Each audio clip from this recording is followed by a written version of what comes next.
गांधी परिवार के बदले की कहानी, नेपाल से सोनिया की दुश्मनी पुरानी।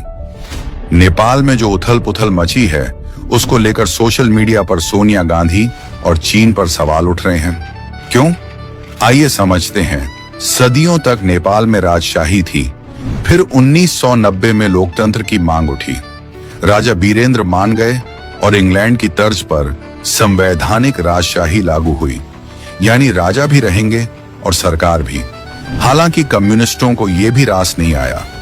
1996 से 2006 नेपाल माओवादी पार्टी ने हथियार उठा लिए और राजशाही को पूरी तरह खत्म करने की मांग की। 10 साल तक गृह युद्ध चला, जिसमें 17,000 से ज्यादा लोग मारे गए। 2001 राजमहल हत्याकांड। 2001 में राजा बीरेंद्र और उनके पूरे परिवार को संदिग्ध परिस्थितियों में मार दिया गया। सच आज तक सामने नहीं आया, लेकिन इसके बाद उनके भाई ज्ञानेंद्र ने गद्दी संभाली और आक्रोश में पूर्ण राजशाही लागू कर दी, जो कम्युनिस्टों को बर्दाश्त नहीं हुई।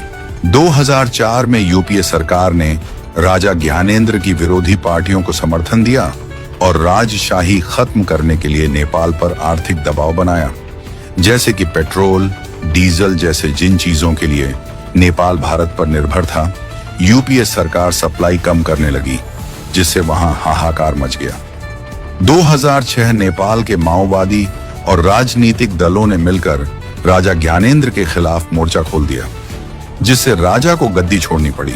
2008 में नेपाल गणराज्य बना। 2008 का साल इसलिए अहम है कि क्योंकि इस साल कांग्रेस पार्टी और चीन की गुप्त मीटिंग हुई थी। 2015 में नेपाल में नया संविधान लागू हुआ, जिसमें नेपाल को पूरी तरह धर्मनिरपेक्ष बना दिया गया और हिंदू राष्ट्र की आखिरी पहचान भी मिटा दी गई। नेपाल में कम्युनिस्ट सरकारों के कब्जे के बाद बुरे दिन शुरू हो गए। 2008 से अब तक 17 सालों में 13 सरकारें बदली। हिंदू बौद्ध पहचान मिट गई।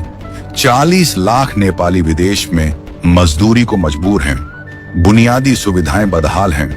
भ्रष्टाचार चरम पर है और इसी का फायदा उठाकर चीन उन्हें कर्ज दे देकर अपने जाल में फंसा चुका है। कम्युनिस्ट सरकार आते ही नेपाल भारत विरोधी एजेंडे पर चलने लगा। 2020 में जो नेपाल कभी भारत के सामने बोलने की हिम्मत नहीं करता था, उसने भारत के हिस्सों का नाम बदलकर नया नक्शा जारी किया। ठीक वही चाल जो चीन चलता है। सवाल उठता है, जब सबको पता था कि नेपाल में कम्युनिस्ट सरकार बनते ही वह चीन के इशारों पर नाचेगा, तो यूपीए सरकार ने राजशाही गिराने के लिए आर्थिक दबाव क्यों बनाया? कहीं अपना बदला लेने के लिए तो नहीं। दरअसल सोनिया गांधी की नेपाल से दुश्मनी पुरानी है। 1988 में सोनिया और राजीव गांधी पशुपतिनाथ मंदिर गए, लेकिन गैर हिंदू होने के कारण प्रवेश नहीं मिला। कहा जाता है इससे नाराज होकर राजीव गांधी ने एक छोटे से हिंदू राष्ट्र पर कूब इकोनॉमी गिराया।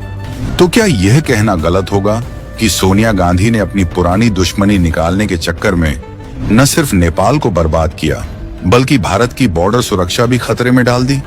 नेपाल से होकर चीन का BRI प्रोजेक्ट गुजरता है, जबकि पाकिस्तान, श्रीलंका और बांग्लादेश पहले ही चीन की कठपुतली बन चुके हैं।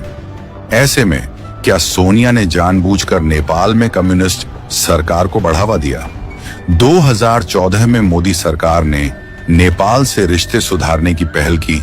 भूकंप राहत, वैक्सीन, पशुपतिनाथ मंदिर के रिस्टोरेशन के लिए 25 करोड़ दिए और रामायण सर्किट प्रोजेक्ट से नेपाल भारत के बीच बेहतर कनेक्टिविटी के लिए कदम उठाया। हालांकि नेपाल में राजशाही की मांग फिर से जोर पकड़ रही है, क्योंकि जनता को लोकतंत्र के नाम पर भ्रष्टाचार और अस्थिरता ही मिली।